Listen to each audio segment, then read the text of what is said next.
कैसे हैं आप लोग। उम्मीद करते हैं आप मस्त होंगे और पढ़ रहे होंगे।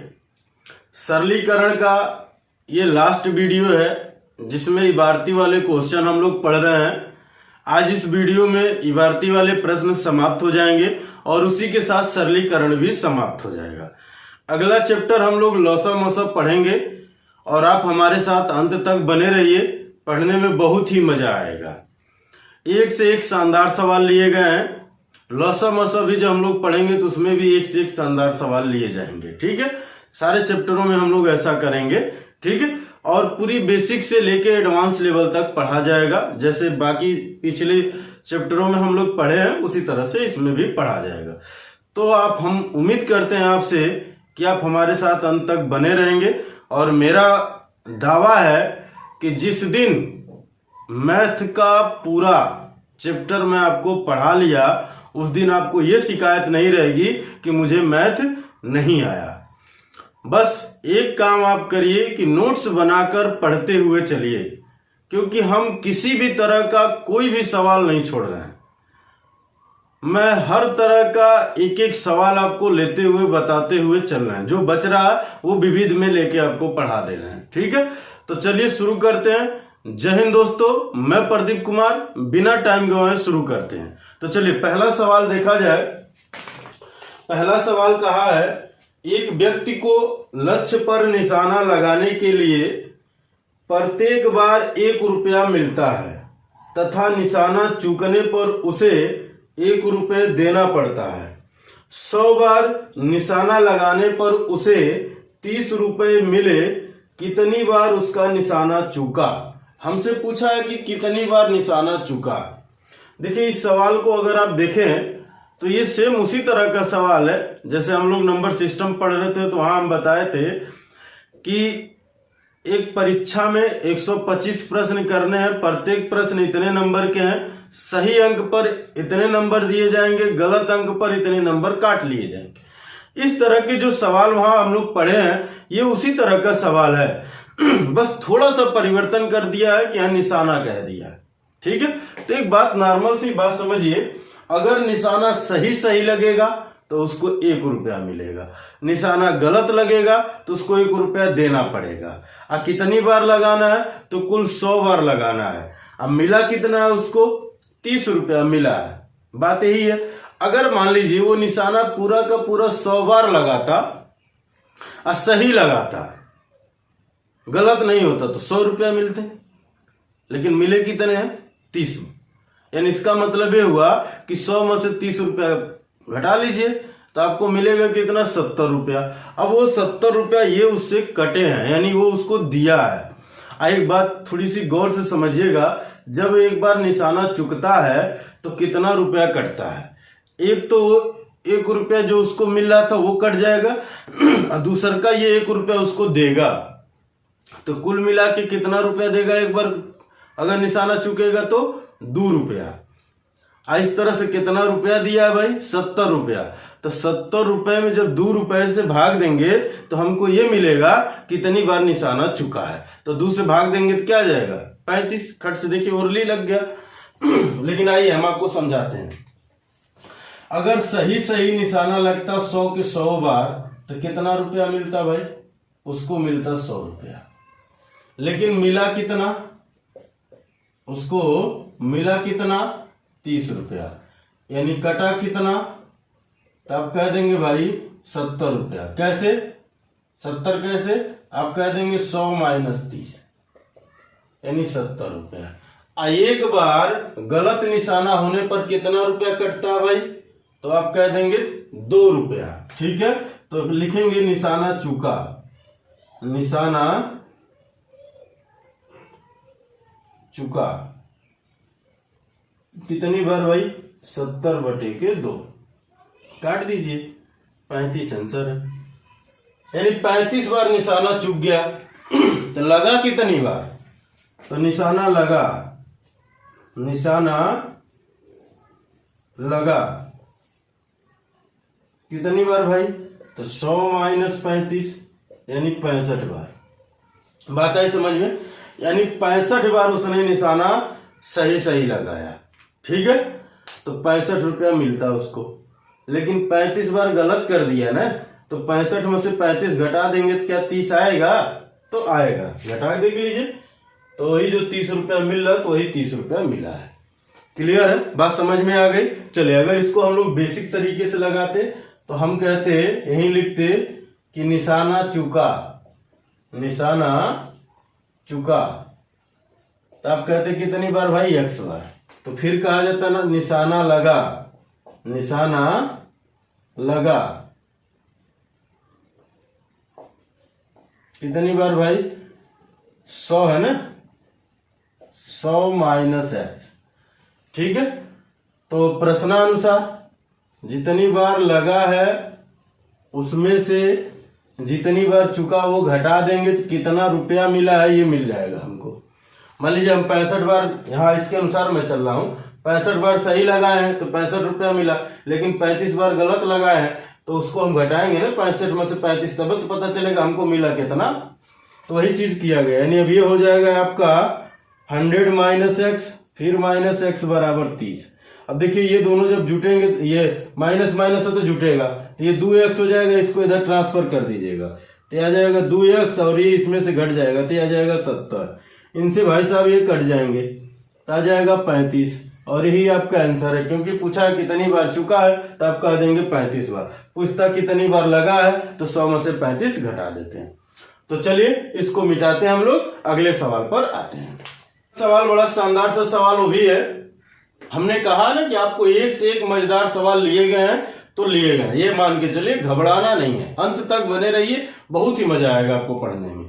चलिए देखिए दूसरे सवाल में कहा है कि किसी कक्षा का पहला पीरियड 10:30 बजे प्रारंभ होता है तथा चौथा एवं अंतिम पीरियड 13:45 बजे समाप्त हो जाता है। यानी 1:45, 13 बजे का मतलब ये हुआ कि जब 12 बजता है तो उसके बाद 13, 14, 15 ऐसे बजाते। तो रेलवे वाली घड़ी जो होती 24 घंटा वाली जो होते हैं, एक तो फॉर्मेट होता है 12 घंटे में हम लोग कन्वर्ट कर लेते हैं, एक 24 घंटे वाली। तो वो क्या होता है 12 बजे के बाद फिर 13, फिर 14 ऐसे बजेगा। ठीक है, तो उसमें कह रहा 13 बजे का मतलब हो गया कितना भाई?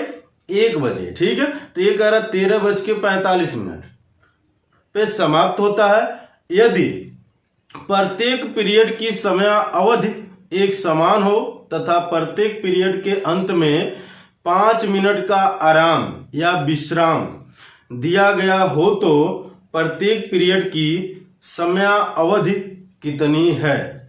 देखिए बड़ी आसान सी बात है, सीधी सीधी बात ऐसे समझिए।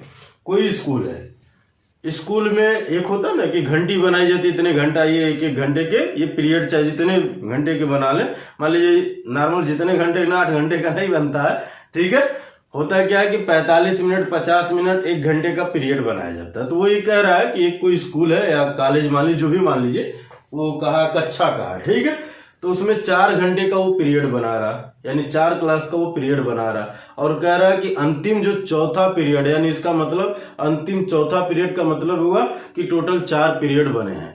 कौन कौन से समय के अंतर्गत भाई? 10:30 से 13:45 तक। अब यहाँ आप सबसे पहली बात आप ये देखिए कि इनके बीच कितने मिनट हो रहा है टोटल। ठीक है, तो जब आप इसमें से घटाएंगे 13:45 में से जब आप 10:30 से घटाएंगे तो आपको मिलेगा, तो ये आ जाएगा 3 घंटा और ये आ जाएगा 15 मिनट। इसका मतलब वो 3 घंटा 15 मिनट में 4 घंटी बनानी है हमें। लेकिन उसके साथ ये भी है कि 55 मिनट का ब्रेक होगा। जब घंटी यानी पीरियड समाप्त होगा तो 5 मिनट का ब्रेक मिलेगा। यानी इसका मतलब ये हुआ, ध्यान से समझिएगा, यही बात समझना है। पहली घंटी यहां शुरू होगी, फिर दूसरी, फिर तीसरी और फिर चौथी, यानी 4 घंटी अगर शुरू हो रही है तो उसको ब्रेक कितनी बार मिलेगा? तो इसके और इसके गैप में 1 बार मिला, अब फिर इसके और इसके गैप में 1 बार मिला, और इसके और इसके गैप में कितनी बार मिला? 1 बार मिला। यानी इसका मतलब हुआ कि कुल 3 बार गैप मिला, यानी 5 मिनट यहाँ, 5 मिनट यहाँ और 5 मिनट यहाँ। यानी 4 बार कहा है तो 3 बार गैप मिल रहा है। तो टोटल कितने मिनट का गैप मिल गया? तो आप कह देंगे 15 मिनट। तो आप जब घंटी बनाएंगे तो वो 15 मिनट इसमें से घटा देंगे, फिर 15 घटा देंगे तो आप कह देंगे 3 घंटा बचा। और 3 घंटे को मिनट में जब आप कन्वर्ट करेंगे तो ये हो जाएगा भाई साहब 3 गुणे 60, 60 से गुणा करते तो मिनट में 1 घंटे में 60 मिनट। ठीक है, और इसको बांटना हमें 4 भागों में, तो 4 से जब भाग देंगे 15 चौक के 60 और 15 तिया 45, यानी 45 मिनट का 1 घंटी होगी, यानी 1 पीरियड होगा। कितने मिनट का होगा? 45 मिनट का 1 पीरियड होगा। मान लीजिए अगर हमको 5 घंटी बनाना होता तो इसका मतलब ये जितनी बार वो कहेगा उससे एक कम लेके उस संख्या में गुणा कर। जैसे 4 बार कहा था, 5-5 मिनट का ब्रेक अगर लेते हैं तो 4 बार। अंतिम क्लास में कहा, अंतिम पीरियड में क्या आप ब्रेक लेंगे? जैसे घंटी लगी तुरंत बोरा बिस्तर लेके घर भागते हैं, तो ब्रेक कहां से लेंगे आप? ठीक है, यानी अंतिम पीरियड में कोई ब्रेक नहीं होगा, उससे पहले वाले में ही ब्रेक होंगे। बात आ रही समझ में? उससे पहले वाले, तो उससे पहले यानी 3 पीरियड में आपको ब्रेक होगा। तो आप क्या करेंगे? 5 में 3 से गुणा किए, 5 3 या 15, 3 घंटा 15 मिनट में से आप 15 घटा देंगे, 3 घंटा बचा। 1 घंटे में 60 मिनट, तो 3 घंटा में 180 मिनट। 180 में जब आप 4 से भाग देंगे तो 45 मिनट का पीरियड बन जाएगा। क्लियर है? तो चलिए इसको मिटाते हैं हम लोग, अगले सवाल पर आते हैं। देखिए बहुत ही शानदार, ये सारे के सारे एसएससी में पूछे जाने वाले सवाल हैं। ठीक है, आपका एमटीएस का पेपर है तो मान के चलिए इस तरह के सवाल उसमें देखने को मिलेंगे। तो चलिए इसको मिटाते हैं, अगले सवाल पर हम लोग आते हैं। सवाल भी बहुत शानदार सा सवाल है। क्वेश्चन में कहा 25 कैरेट का बहुमूल्य नग 2 भागों में तोड़ा गया। दोनों टुकड़ों में से एक टुकड़े को तराजू के एक पलड़े में तथा दूसरे टुकड़े को तराजू के दूसरे पलड़े में रखा गया। समतुल्य भार करने हेतु 9 कैरेट एक पलड़े में रखना पड़ा। दोनों टुकड़ों की तोल का गुणनफल कितना कैरेट है? देखिए सीधी सीधी बात यह है, इसके ऑप्शन भी चाहे तो ले ले, क्योंकि ये ऑप्शन से भी लग सकता है। पहला ऑप्शन है 126, दूसरा ऑप्शन है 136, तीसरा ऑप्शन है 156 और चौथा ऑप्शन है 176। ये 4 ऑप्शन दे रखे हैं। ठीक है, अब इसमें हमें बताना है भाई, बात आ रही समझ में? तो आइए हम लोग समझते हैं। सबसे पहली बात, 25 कैरेट का कोई वैल्यू है, इसको 2 भागों में तोड़ा गया, एक पहला भाग है और एक दूसरा भाग है। नॉर्मल सी बात यह है कि इसमें जो कहा है कि 2 भागों में और एक पलड़ा कम पड़ रहा, तो उसमें क्या कर रहा है भाई? 9 कैरेट डाला, तो वो दोनों पक्ष बराबर, यानी कोई तो एक कम है और एक ज्यादा है, ऐसा टूटा है। तो हम कह दिए, मान लीजिए अगर एक ठे x होगा तो दूसरा क्या होगा भाई? 25 माइनस x होगा। अब ये दोनों बराबर कब होंगे? ये दोनों बराबर है। देखिए क्वेश्चन में आपसे क्या कहा है कि टुकड़े को एक तराजू के एक पलड़े में एक टुकड़ा रखा गया, दूसरे पलड़े में दूसरा टुकड़ा रखा गया। असमतुल्य भार करने हेतु 9 कैरेट एक पलड़े में रखना पड़ा। ठीक है, तो आप अब ये बात ये आ रही समझ में कि आप रखेंगे किस में? सीधी सीधी बात है, ये इसमें से घट रहा तो ये कम आएगा, यानी ये ज्यादा आ रहा है, यानी इसमें अगर आप 9 कैरेट डाल देंगे तो ये बराबर हो जाएंगे। बात आ रही समझ में? अब जब बराबर हो जाएंगे, x को इधर लाइए तो ये कितना हो जाएगा भाई? तो आप कह देंगे 2x। इसको इसमें जोड़ देंगे तो ये आ जाएगा 34। ये इनसे कटेगा तो x बराबर 17, यानी अगर एक टुकड़ा 17 हो गया तो दूसरा इसमें से घटा देंगे ना, तो ये पहला वाला हो गया मान लीजिए, तो दूसरा वाला क्या होता भाई? 25 माइनस 17, तो कितना आ जाता?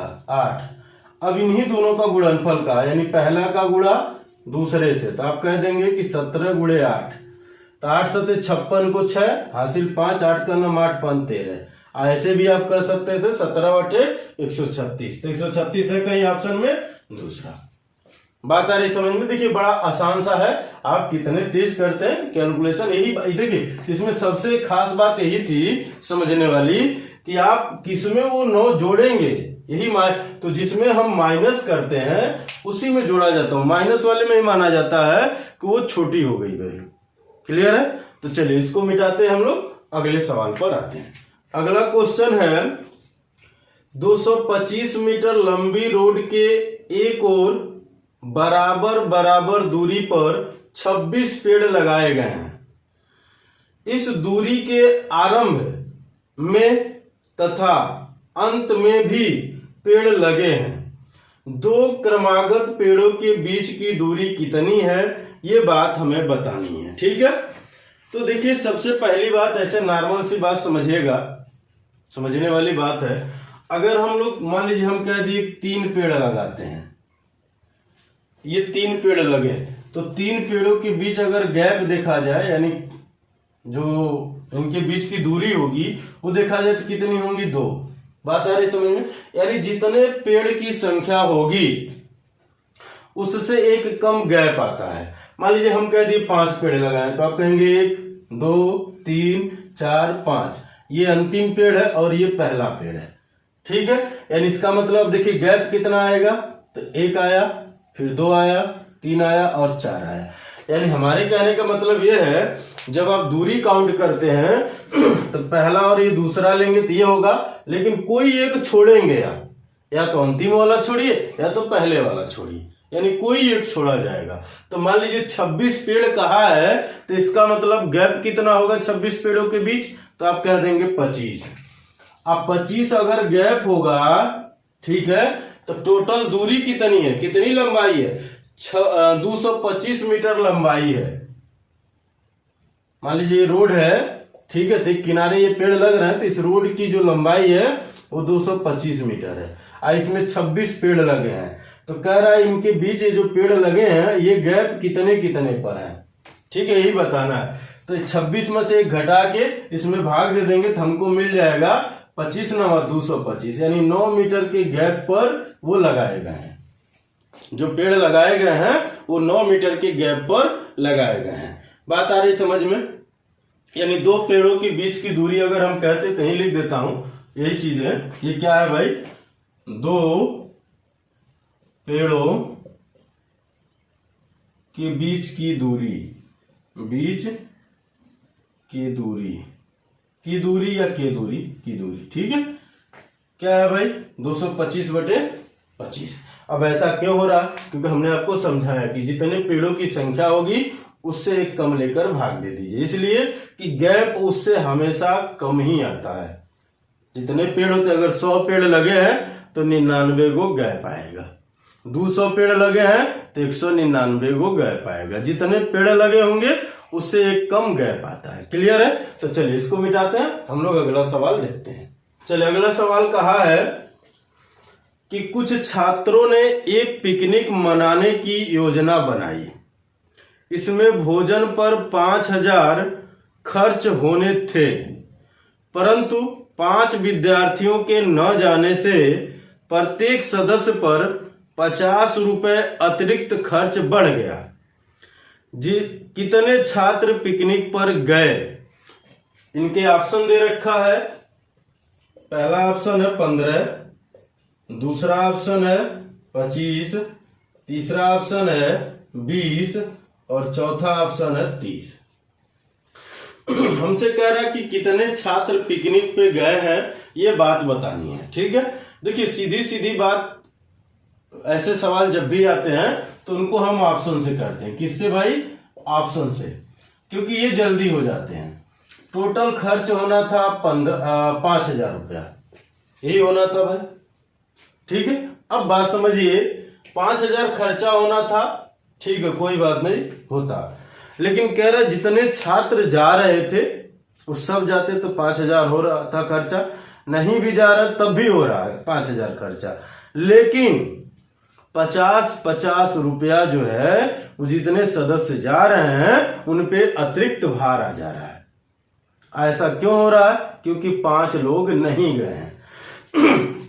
यानी पिकनिक पे जाने वाले में से यही कोई संख्या होगी इसी में से। सिंपल बात है, बात आ रही समझ में? यानी अगर एक बात समझिए, अगर ये लोग गए हैं 5000 खर्चा किए हैं तो ये किससे किससे पहले कटेगा 5000? क्या 15 से कटेगा? तो आप कह देंगे नहीं। 30 से नहीं, अब इन्हीं दोनों से कटेगा। यानी इसका मतलब ये होगा कि इन्हीं दोनों में से कोई आंसर है। अब समझिए, अगर 25 लोग गए हैं, 25 लोग गए हैं तो कितना खर्चा आया भाई, इनसे काट दीजिए, तो आप कह देंगे 200, यानी 200। 25 लोग गए हैं तो पहले कितने लोग जाते हैं, तो आप कह देते हैं 30, क्योंकि जो 5 नहीं गए हैं उतनी 5 जुड़ जाएंगे। 25 तो गए हैं ना, अब 5 नहीं गए हैं तो 25 में 5 जोड़ दीजिए, यानी 30। तो क्या ये 30 से कटेगा? नहीं, यानी ये भी नहीं होगा, तो यही आंसर है। फट से आंसर हो गया। ये डायरेक्ट मेथड हो गया ऑप्शन से। कैसे भाई, ये समझिए, थोड़ा सा मैं आपको अभी ऑप्शन वाला समझा देता हूं। 20 लेते, 5000 खर्चा होना था, 20 लोग गए, काटिए भाई इनको, 1 0 0 कट गया, इनसे 2 दूना 4 2 5 10, 250 रुपया पर कैंडिडेट लगा। 250 रुपया पर कैंडिडेट लगा। और 250 रुपया क्यों लगा भाई? क्योंकि 50 रुपया अतिरिक्त चार्ज आ गया। यानी इसका मतलब अगर पूरा का पूरा जाते तो उसमें 50 रुपया कम लगता। तो आइए देखते हैं भाई, 5000 में अगर 5 लोग जो नहीं गए वो भी जाते तो 20 गए ही है, 5 और जोड़ लीजिए, 25 जाते तो 25 दूना 50, यानी 200 रुपया लगता। तो क्या दोनों के बीच 50 का गैप है? तो है, तो यानी यही आंसर है। क्लियर है बात? आगे समझ में। अगर आप ऐसे नहीं लगाएंगे, बेसिक लगाएंगे, तो ये जान लीजिए बहुत भारी पड़ेगा। ठीक है, क्योंकि हम कहेंगे पिकनिक पे गए लोगों की संख्या, पिकनिक पर गए छात्रों की संख्या। ठीक है, फिर हम बेसिक लगाएंगे ना, बेसिक लंबा पड़ेगा। ठीक है, ये एक्स मान लेंगे। यानी इसका मतलब अगर ये जो गए हैं तो 5000 बटे एक्स, इतना रुपया खर्चा कर रहे हैं। ठीक है, अगर पुराना वाले जाते भाई तो ये खर्चा होता, हम 5 जोड़ देंगे, क्योंकि पुराने वाले खर्चा कम करते ही ज्यादा हो गए, और दोनों के बीच 50 रुपए का अंतर आ रहा है।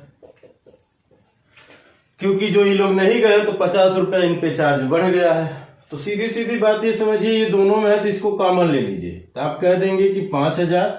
ठीक है, ये इसमें गुणा होगा तो x + 5, ये -x, अब बटे x, दूसरे कोष्टक में x + 5 बराबर 50। एक मान लीजिए इनसे ये कट जाएगा भाई साहब, आ जाएंगे ये 100।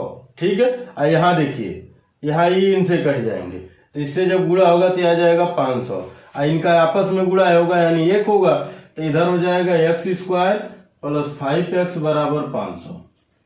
इनको इधर ट्रांसफर करेंगे तो x² + 5x - 500 बराबर 0। अब ये जब आपसे ब्रैकेट सॉल्व होगा तो x² + 25x माइनस, यानी ये द्विघात समीकरण आप सॉल्व करेंगे, ब्रैकेट नहीं। ठीक है, तो क्या मिलेगा भाई, ये टूटेंगे और इनको तोड़ना ऐसे है कि इन दोनों को जोड़ने या घटाने पर ये वाली वैल्यू है, गुणा करने पर ये वाली है, तो आ रही है वो। एक पेयर यहां बनेगा, एक पेयर यहां बनेगा, तो कॉमन ले लीजिए x, तो हो जाएगा x + 25, यहां से -20 कॉमन ले लीजिए, तो हो जाएगा x - 20, ये हो जाएगा x + 25। ठीक है, यानी हमको दो चीज मिला, एक तो मिला x + 25 और दूसरा मिला x - 20। तो x के दो मान आए, प्लस वाला माइनस में लिखेंगे, माइनस वाला प्लस में लिखेंगे। तो भाई साहब ये नहीं होंगे, क्योंकि कोई भी वैल्यू माइनस में नहीं लेते हैं। यानी क्या आंसर आया 20। तभी ये हो, या तो आप इतना करिए या आप डायरेक्ट ऑप्शन उठाइए, खट से आंसर मारिए। ठीक है, देखिए ऐसे हम लोग एग्जाम में करेंगे तो भाई बहुत समय लगेगा, कोनो कंपटीशन नहीं निकलेंगे। लेकिन हमने आपको बेसिक इसलिए बताया ताकि आप प्रैक्टिस करिए। कभी कभी होता है कि हम कर लेते हैं एग्जाम में, हमारे पास टाइम भी बचा है लेकिन सवाल नहीं आ रहे हैं, ट्रिक हमने जो भी पढ़ा था वो याद ही नहीं आ रहे हैं। तो उसके लिए हम क्या करेंगे, उसके लिए हमें ये जो इसके सिंपल मेथड है, जो बेसिक है, ये हमें काम आते हैं। भले हमारे पास 10 मिनट बचा है तो 10 मिनट में अगर हम 5 ही सवाल लगाएं तब वो तो हमारा 5 नंबर प्लस हुआ कि नहीं हुआ। तो इसीलिए ये बेसिक बताते हैं। ठीक है, तो चलिए इसको मिटाते हैं, फिर अगले सवाल पे हम लोग आते हैं। चलिए अगला सवाल अगर देखा जाए, क्वेश्चन में कहा है कि एक पिकनिक में 240 व्यक्ति गए, इसमें महिलाओं की संख्या से पुरुषों की संख्या 20 अधिक है और बच्चों की संख्या से वयस्कों की संख्या 20 अधिक है, पिकनिक में कितने पुरुष हैं? ऑप्शन दे रखा आपका, पहला 75, दूसरा 110, तीसरा 130 और चौथा 140। ये 4 ऑप्शन दे रखे हैं आपके। देखिए, इसको अगर हम लोग करें तो इसको भी हम लोग ऑप्शन से कर सकते हैं। कौन कौन है भाई? एक तो पुरुष है, दूसरी महिला है और तीसरा बच्चे हैं। ठीक है, ये 3 लोग हैं और टोटल मिला के 240 है। सिंपल बात समझिए, किसका संख्या दे रखा है? पिकनिक में पुरुषों का। ये जो ऑप्शन दिए गए हैं पुरुषों का। अगर पुरुषों की संख्या हम 75 लेंगे तो महिलाएं इनसे 20 कम है, क्योंकि कहा रहा है कि जितनी महिलाएं हैं उनकी संख्या से 20 ज्यादा पुरुष है। तो 20 ज्यादा है तो महिलाएं क्या होंगी? 20 कम होंगी ना। तो 75 में से अगर आप 20 घटा देंगे तो आ जाएंगे 55। अब वयस्क में कौन आएंगे? तो वयस्क में महिला भी आएगी, पुरुष भी आएगी, जो 18 साल से ज्यादा हो गए। ठीक है, तो एक बात समझिए, यानी इन दोनों को जोड़ लेंगे।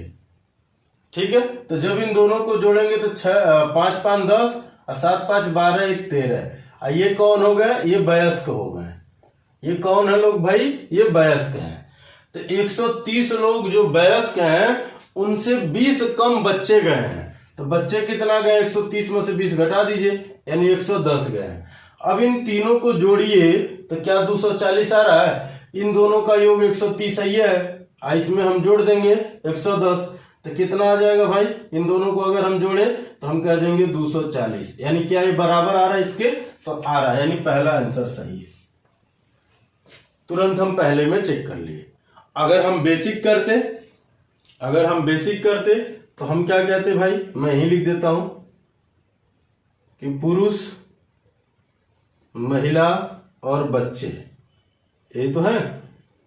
ठीक है, क्या हो जाएगा भाई?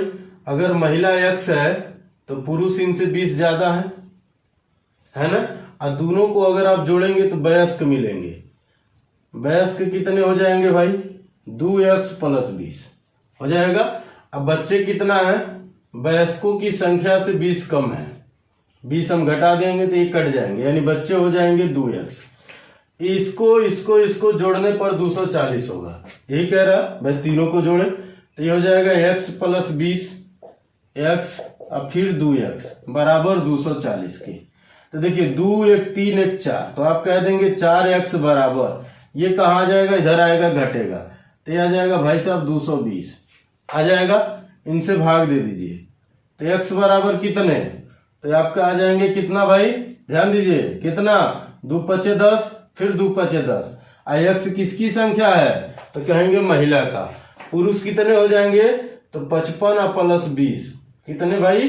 75। हमसे पुरुष ही पूछा गया, महिला पूछा नहीं गया है, तो हमें पुरुष पूछा गया तो हम 75 आंसर दे।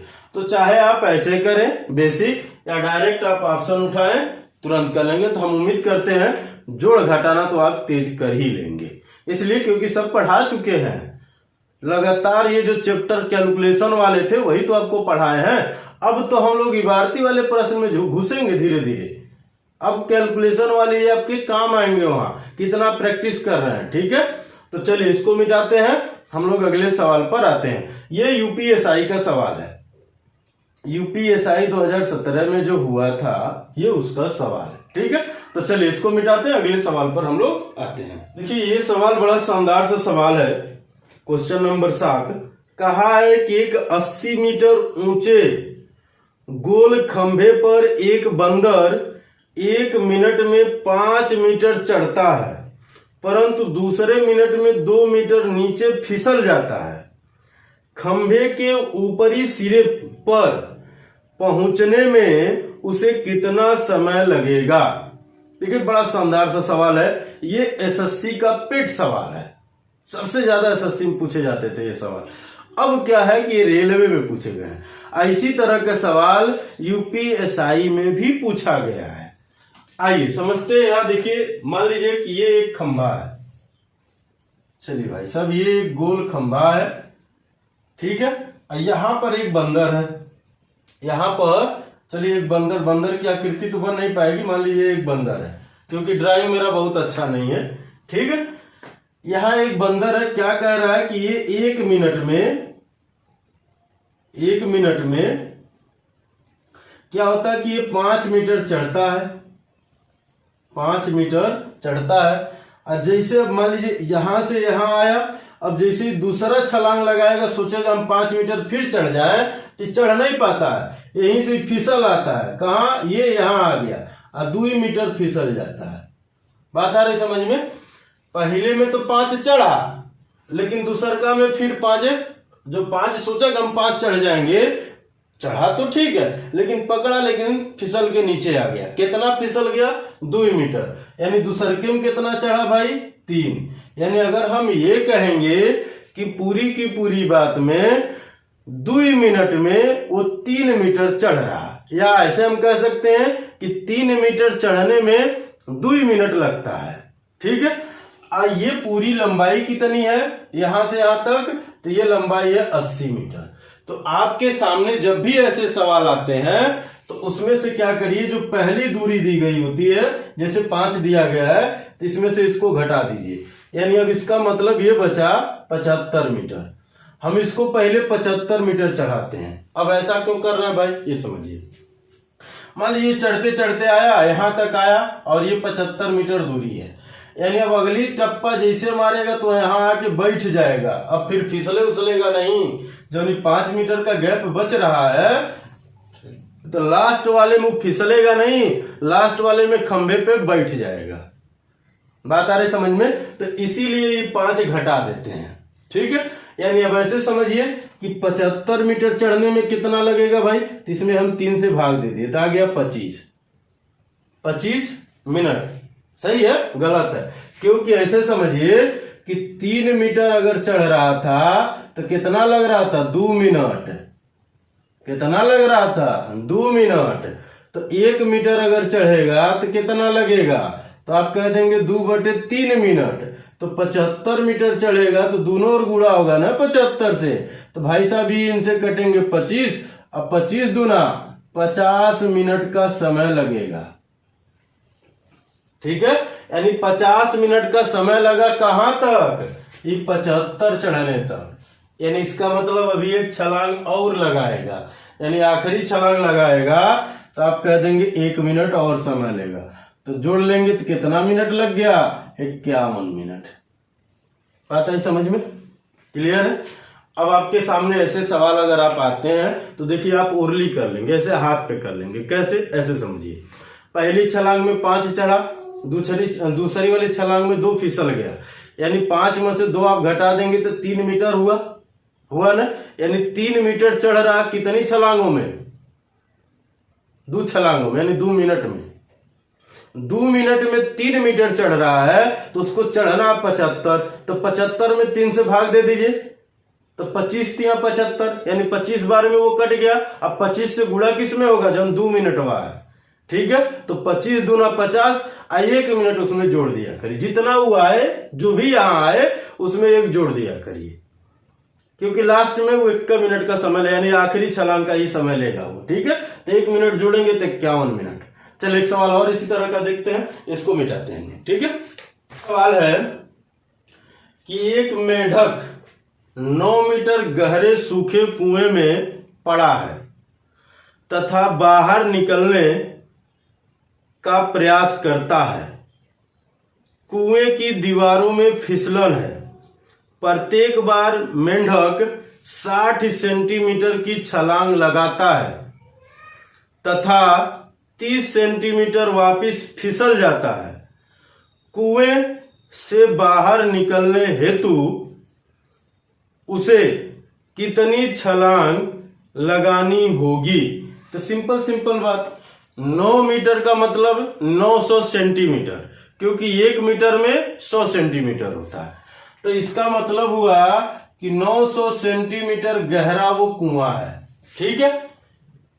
आज जब पहला छलांग लगाता तो 60 सेंटीमीटर लगाता, तो आप 60 तुरंत घटा लेंगे, आप कह देंगे 840 सेंटीमीटर उसको चढ़ना है। इस हिसाब से क्या करता है, पहला तो 60 लगाया, दूसरा 30 फिसल जाता है। यानी आप कह देंगे कि 2 मिनट में 30 सेंटीमीटर चढ़ता है भाई साहब। तो 30 से आप इसमें भाग दे दीजिए। 2 मिनट में आगे ऐसा कुछ कहा है नहीं, ऐसा नहीं कहा। वो कह रहा है कि उतना कूदता है, फिर कुएं में फिसला ना, उसकी वजह से 30 सेंटीमीटर फिसल जाता है। ऐसा नहीं कहा अगले मिनट में। अगर ऐसा कहता तब हम कहते, ठीक है।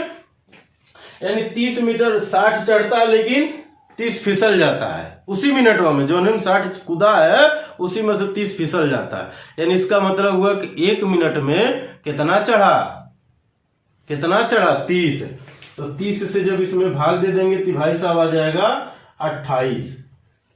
यानी 28 मिनट में 840 सेंटीमीटर की दूरी तय कर लेगा। यानी इसका मतलब उसको करना कितना है, 900। यानी अंतिम मिनटवा में वो पहुंच जाएगा। तो कितना मिनट लगा भाई, तो आप कह देंगे 29 मिनट। या कितनी छलांग लगाई, तो 29 छलांग लगाई। छलांग ही शायद कहा है, हाँ, कितनी छलांगे लगाई, तो 29 छलांगे। तो यहां कह दीजिएगा छलांग है, मिनट नहीं है, छलांग। कितनी छलांग लगाई भाई, 29 छलांग। यानी छलांगों की संख्या बराबर आप डायरेक्ट ऐसे कह सकते थे, क्या भाई, छलांगों की संख्या बराबर क्या भाई, 840/30 प्लस के 1 छलांग।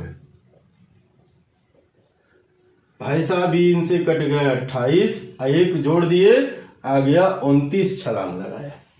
क्लियर है। तो अब हम उम्मीद करते हैं ये बात आप समझ गए होंगे। अब कहेंगे सर दू क्यों नहीं लिए, क्योंकि ये नहीं कहा है। अगर वो ये कहता कि 1 मिनट में वो 60 मीटर चढ़ा, चाहे 60 सेंटीमीटर चढ़ा, और अगले मिनट में 30 सेंटीमीटर फिसल गया, जब ऐसे कहता तब हम दू लेते हैं। लेकिन ऐसे नहीं कहा है। वो क्या कहा है, 60 सेंटीमीटर का छलांग लगाता है, लेकिन फिसलन होने के नाते वो 30 सेंटीमीटर फिसल जाता। यानी 1 मिनट में इस सारी क्रिया हो रही है। बात आ रही समझ में। तो चलिए इसको मिटाते हैं, फिर हम लोग अगले सवाल पर आते हैं। अगला सवाल बड़ा शानदार सा सवाल है। क्वेश्चन में कहा 600 रुपए को ABC में इस प्रकार वितरित करना है कि A के भाग के 2/5 से 40 रुपया अधिक, B के भाग के 2/7 से 20 रुपया अधिक, तथा C के भाग के 9/17 से 10 रुपया अधिक, कोष्टक में सभी बराबर हैं, तो A का हिस्सा कितना होगा। आपके ऑप्शन दे रखा है, पहला 180, दूसरा 160, तीसरा 150 और चौथा 140। देखिए बड़ा शानदार सा सवाल है। 600 है, 600 को 3 भागों में बांट दिया, A, B और C। A का क्या कह रहा है, A का 2/5 से 40 ज्यादा है, बराबर है, सभी बराबर का, ठीक है। अब B के 2/7 से 20 ज्यादा है, और C के 9/17 से 10 ज्यादा है। आइए सब बराबर है, आप 100 को मान लीजिए। 100 मान लेंगे तो आसानी से हो जाएगा, के मानेंगे तो थोड़ा सा समय ज्यादा लगेगा। अब हमसे A का भाग पूछा है, तो आप A की तुलना 100 से करिए इससे। तो लिखेंगे 2A/5 + 40 = 100। तुलना कर रहे हैं ये, ठीक है। अब ये इधर जाके घटेगा तो आप कहेंगे 2A/5 इक्वल, ये इधर जाएगा तो माइनस हो जाएगा, 100 में से 40 घटेगा तो 60, इससे ये कट जाएंगे, यानी 30 ऐसे गुणा होगा तो ये बराबर आ गया 150। यानी हमने ये का आंसर ले दिया 150। तो आपके अनुसार ये सही है, लेकिन चेक करना है हमको कि ये सही आ रहा है कि नहीं आ रहा है। अब उसी तरह से B के लीजिए भाई, आप कहेंगे 2B/7 + 20 = 100। ये इधर जाएंगे घटेगा तो आप कह देंगे 2b/7 बराबर 80। ये इनसे कट जाएगा 40 और ये हो जाएगा 7 से गुणा, तो b बराबर 7 चौके 28 यानी 280। c में चेक कर लीजिए, 9c/17 और प्लस 10 बराबर 100। ये इधर जाएगा घटेगा तो 9c/17 बराबर कितना भाई, कितना भाई 90। 9 से ये कट जाएगा, 10 बार में इसका इधर गुणा हो जाएगा तो c बराबर 170। इसका मतलब ये हुआ ये जो तीनों का मान आया है, यानी इसको 150 मिला, इसको 200 रुपया मिला, 280 रुपया मिला, इसको 170 मिला, इन तीनों को जोड़ने पे 600 आने चाहिए। तो आइए हम लोग चेक कर लेते हैं। आप कहेंगे 150, 280 और 170 जोड़ लिया जाए भाई, ये 0, 8 5 13 और 13 7 20 को 0 हासिल 2, 1 2 1 3 1 4 4 2 6 यानी ये आंसर है। अगर आप 100 नहीं मानते, के मानते, x मानते तो बहुत लंबा जाता हो, ठीक है। तो ऐसे सवालों के लिए 100 मान लेते हैं, कब, जब ये तीनों बराबर रहे तब। तो चलिए इसको मिटाते हैं, हम लोग आते हैं अगले सवाल पे, ठीक है। एक से एक शानदार सवाल लाए गए हैं, आप अंत तक बने रहिए, एकदम मजा आएगा आपको पढ़ने में, ठीक है। चलिए अगला सवाल देखा जाए। कह रहा पानी से भरे एक बर्तन का कुल भार 40 किलोग्राम, पानी से आधा भरे हुए बर्तन का भार 30 किलोग्राम है, खाली बर्तन का भार कितना है। देखिए ये एसएससी में ज्यादा पूछा गया था, लेकिन इस बार जो भी पेपर हुए हैं एसआई का, उसमें भी इस तरह के सवाल देखे गए हैं, ठीक है। पहले एसएससी में आता था, अब रेलवे में और इसमें यूपीएसआई में देखने को मिला।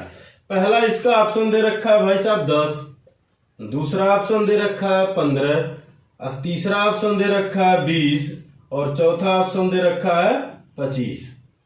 और सब केजी में है, ठीक है, सब केजी में है। क्या कह रहा है कि पानी और बर्तन का दोनों का वजन मिला रहे हैं तो वो हो रहा है 40 किलो। आधा पानी और बर्तन मिला रहे हैं तो वो हो रहा है 30 किलो। सीधी सीधी बात ये समझिए, बर्तन पूरा भरा रहे, चाहे आधा भरा रहे, चाहे चौथाई भरा रहे, लेकिन जो बर्तन का वजन है वो तो नहीं कम होगा, पानी ने कम होगी। फुल भरा रहेगा तो कुछ और वजन आएगा, आधा भरा रहेगा तो कुछ और आएगा, चौथाई भरा रहेगा तो कुछ और आएगा, लेकिन बर्तन का जो वजन है वो तो फिक्स रहेगा। तो हमसे क्या कहा है, खाली बर्तन का वजन, यानी इसी में से कोई होगा।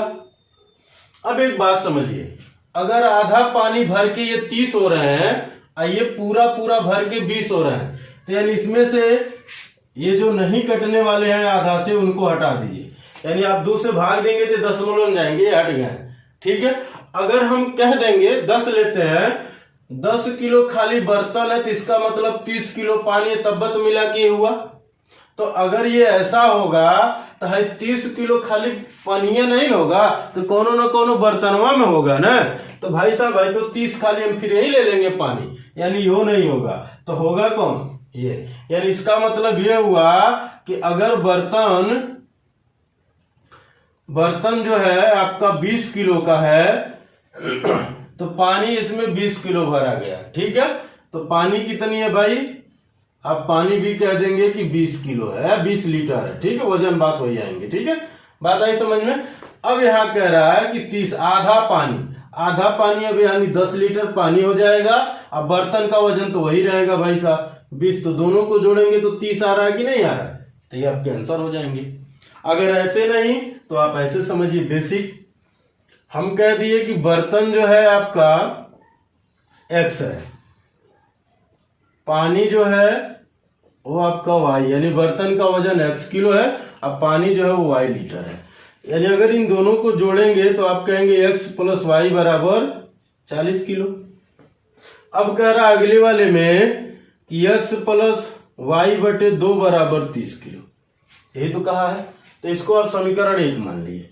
इसको आप जब इधर लिखेंगे तो कह देंगे 2x + y बराबर, यानी 2 का गुणा इधर हुआ तो इधर भी होगा, 30 दूना 60, इसको समीकरण 2 मान लीजिए। इन्हीं दोनों को लेके सॉल्व कर लीजिए, तो आप कहेंगे 2x + y बराबर 60, तो x + y बराबर 40, भाई साहब घटा दीजिए, ये इनसे कट जाएंगे, 2 में से 1 जाएगा तो x आ गया, और ये 60 में से 40 जाएगा 20 आएगा। हमसे बर्तन में पूछा तो कहाँ है 20, यहाँ पर है। तो चाहे आप ऑप्शन से कर लीजिए, चाहे आप ऐसे बेसिक से कर लीजिए, ठीक है। तो चलिए इसको मिटाते हैं, हम लोग आते हैं अगले सवाल पे। सवाल एक से एक शानदार सवाल लिए गए हैं, ठीक है। कर पानी से पूरी तरह भरे हुए एक पात्र का भार 16.5 किलोग्राम है। जब यह पात्र 1/4 भरा होता है तब उसका भार 5.25 किलो होता है। तो खाली पात्र का भार है, पहला आपका ऑप्शन है 0.5 किलो, दूसरा आपका ऑप्शन है 1 किलो, तीसरा ऑप्शन है 1.5 किलो, और चौथा आपका ऑप्शन है 2 किलो। देखिए जब दोनों पूरा पूरा भरा रह रहा है तो ये आ रहा है 16.5, और जब पानी 1/4 हो रहा है तो ये आ रहा है 5.25, यानी बर्तन का वजन में तो कोई कमी नहीं हो रही भाई साहब, ठीक है। यानी इसका मतलब ये हुआ, अब ध्यान से समझिएगा, समझने वाली बात ये है कि अगर आप बर्तन का मान, ध्यान समझिए, बर्तन का मान 0.5 किलो लेंगे तो 0.5 किलो का मान तो ये हो गया, यानी इसमें से जब आप घटा देंगे 0.5 तो इसका मतलब हो जाएगा कि 16 लीटर पानी है। 16 लीटर पानी का 1/4 निकालेंगे तो आएगा 4। आप बर्तन का वजन 0.5 जोड़ेंगे 4.5 आएगा। लाना कितना, इतना, यानी ये नहीं हो सकता, ये नहीं होगा। तो आप 1 लेंगे तो 1 जैसे ही लेंगे तो यहाँ क्या आ जाएगा 15.5, तो वो 4 से कटेगा ही नहीं, तो यानी हम ये भी नहीं ले सकते, ना तो ये ले सकते ना तो ये ले सकते। अब बात आएगी, अब अगर आप 1.5 ले लेंगे यानी 1.5 ले लेंगे तो बर्तन अगर आपका मान लीजिए 1.5 किलो का हो गया तो पानी कितनी होगी भाई, आप कह देंगे 15 लीटर, सीधी सीधी बात हो गई। अब 15 में जब आप 4 से भाग देंगे तो 4 तिहाइयां 12, देखिए 4 तिहाइयां 12, बचा कितना 3, तो फिर 4 7 28 और 4 5 20, यानी 3.5 लीटर पानी 1/4 वाली बात हुई है। इतना बर्तन का वजन है, इसको जोड़िए तो ये आ जाएंगे 5 7 5 12, 3 1 4 1 5, तो ये आ रहा है, मतलब क्या हो गया भाई, तीसरा सही है। अब आइए अगर हम लोग बेसिक से देखते तो हम कह देते कि बर्तन हमारा x किलो का है, ठीक है। पानी क्या हो जाती भाई, y ले लीजिए। इन दोनों को अगर आप जोड़ेंगे तो 16.5 पहला हो गया, दूसरा बर्तन तो वही रहेगा लेकिन पानी 1/4 हो जा रहा है, इस हिसाब से 5.25 हो जा रहा है उसका मान। इसको जब आप सॉल्व करेंगे तो यह जाएगा 4x, यानी इसका गुणा इधर हो गया, अब प्लस y, अब फिर इसका गुणा इधर होगा तो यह जाएगा 21।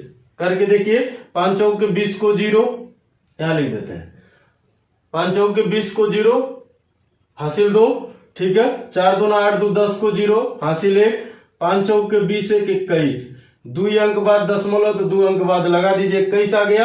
यानी अब यहां लिखिए तो ये समीकरण 1 और ये समीकरण 2, तो ये हो जाएगा 4x + y = 21। ये आपका आ जाएगा x + y = 16.5। घटाइए इनको। अब घटाते समय एक बात याद रखिएगा, दशमलव में कोई वैल्यू है, जैसे ये 16.5 है ना, तो उसको 17 मान लीजिए। तो अब 21 में से जब आप 17 घटाएंगे तो आएगा 4, 17 4 21 होता है, और दशमलव लगा के 5 बढ़ा दीजिए कि 5 है तो 5 बढ़ेगा, अगर 7 होता तो 3 होता। बात आई समझ में। यानी इसका मतलब ये होता है कि जो दशमलव वाली वैल्यू है उन दोनों को मिला के 10 मानते हैं, यानी एक यहाँ होगा एक यहाँ कोई ऊपर होता है। तो मान लीजिए अगर 7 है तो 7 में आप क्या जोड़ेंगे कि 10 होगा, तो 3। 8 है तो 8 में क्या जोड़ेंगे कि 10 होगा, 2। बात आई समझ में। अगर यही 16.8 होता तो हम क्या लिखते हैं, 4.2 लिखते। बात आ रही समझ में। यानी इसको हम इस तरह से घटाते हैं। अब ये कट जाएगा, इसमें से ये घटेगा तो आएगा 3x, इसके बराबर ये, इससे भाग दे दीजिए 3 से, तो x बराबर 3 का नम 3 और 3 5 15, यानी 1.5 किलो उसका वजन है, किसका, बर्तन का। तो कहाँ है आपके, तीसरे में। समझ गए बात। या तो आप ऑप्शन से कर लीजिए, थोड़ा सा कैलकुलेशन अगर आप तेज करेंगे तो आपके लिए ऑप्शन एकदम शानदार मेथड है, लेकिन अगर आप कैलकुलेशन तेज नहीं कर पाएंगे तो ये थोड़ा सा बेस है आपके लिए। क्लियर है? तो चलिए इसको मिटाते हैं हम लोग, आते हैं फिर अगले सवाल पे। अगला सवाल बड़ा शानदार सा सवाल है, ठीक है। कहा है कि 2500 लोग हैं जिन्होंने एक फिल्म देखने के लिए टिकट खरीदी है।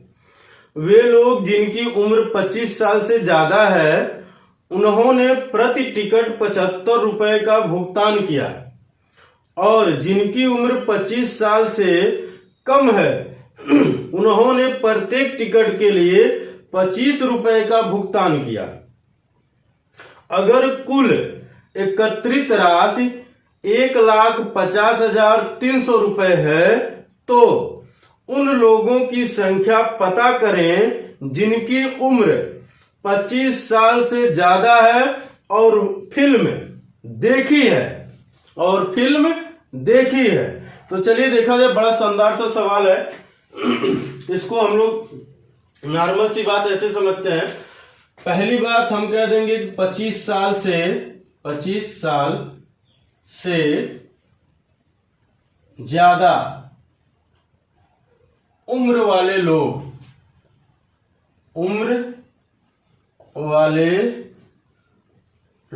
की संख्या, ठीक है भाई। क्या है ये? हम कह दिए एक्स है। क्या है? एक्स है। तो 25 साल से कम, 25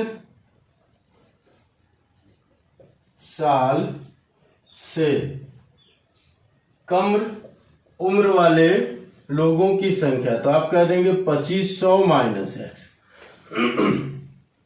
हो क्या रहा है कि जो ज्यादा उम्र वाले हैं वो 75 रुपए प्रति कैंडिडेट दे रहे हैं, और जो कम उम्र वाले हैं वो 25 रुपए पर कैंडिडेट दे रहे हैं, और ऐसा करके 1,50,300 रुपए एकत्रित हुए हैं। ठीक है। अब देखिए ये 25 से कट रहे हैं, तो 25 से काटेंगे, 25 का 9 25, 25 तिया 75, 25 छक्का 150, भाग नहीं जाएगी, जीरो बढ़ाएंगे, फिर 25 का 9 25, 25 दूना 50, इतनी बार में कट गया ये। ठीक है। ये आ जाएगा 3x प्लस 2500 माइनस एक्स बराबर 6012। ठीक है। 2500 इसमें से घटा दीजिए, आइए इसमें से घट जाएगा, तो ये आ जाएगा भाई 2x। ठीक है। 25 में कितना जोड़े हैं वो 60 हो जाए, मान लीजिए 25 है, ये 60 है, तो 60 में से 25 घटा ले, या 25 में कितना जोड़े कि 60 हो जाए, 35, यानी ये मिल गया 35 12। इसी से भाग दे दीजिए, तो x बराबर 2 का 9 2, 2 सते 14, 2 पचे 10, 2 छक्के 12, यही आपके आंसर हो जाएंगे। बात ऐसा देखिए कितना छोटा सा है। हम लोग जब एग्जाम में लिखेंगे तो क्या ये लिखेंगे? नहीं लिखेंगे, एकदम नहीं लिखेंगे। इसको हम लोग ऐसे भी लिख सकते थे कि टोटल 2500 लोग हैं, एक पहला जो है 25 साल से ज्यादा है और दूसरा जो है 25 साल से कम है। तो ज्यादा वाला x मान लिए, यानी यही लिख लिए ज्यादा, और ये कम, इनको हम कम मान लिए भाई 2500 माइनस एक्स, ऐसे भी कर सकते थे। ठीक है। लेकिन एग्जाम में ये नहीं लिखी जाती है लाइन, डायरेक्ट ये लिखे जाएंगे। कितना तेज कैलकुलेशन आप करते हैं। क्लियर है। तो चलिए इसी के साथ सरलीकरण को समाप्त किया गया। पूरी तरह से 6-7 वीडियो बने हैं इसके, और पूरे एक एक सवाल एकदम विस्तार से पढ़ा गया है। ये सरलीकरण एक ऐसा चैप्टर है जो अभी पीछे जितना आप पढ़े हैं उन सबका निचोड़ होता है इसमें, यानी उधर जो भी छूटे हुए सवाल होते हैं वो सब आपके यहाँ आते हैं। इसमें क्या होता है? वर्ग वर्गमूल भी होता है, घन घनमूल भी होता है, दशमलव भिन्न भी होता है। ठीक है। जो लंगड़ा भिन्न वहां हम पढ़ाए वो भी होता है, अनुपात समानुपात से भी रिलेटेड होता है, परसेंटेज से भी रिलेटेड होता है। लेकिन परसेंटेज हम इसमें इसलिए नहीं लिए हैं क्योंकि हम परसेंटेज अभी पढ़ाए नहीं है। परसेंटेज जब पढ़ाएंगे तो उससे वाला सवाल हम वहां करा देंगे। ठीक है। यानी इसमें बहुत सारी चीजें आती हैं, तो इसीलिए ये सरलीकरण चैप्टर इसीलिए बनाया गया कि जो पीछे छूटे उटे रहेंगे वो यहाँ कवर कर लिए जाएंगे। तो चलिए आज का वीडियो हम लोग यहीं समाप्त करते हैं। मिलते हैं एक अगली वीडियो में नए जोश नए उमंग के साथ और एक नए टॉपिक, कौन सा? लसा मसा के साथ। तो जय हिंद दोस्तों, वीडियो देखने के लिए आपको बहुत बहुत धन्यवाद।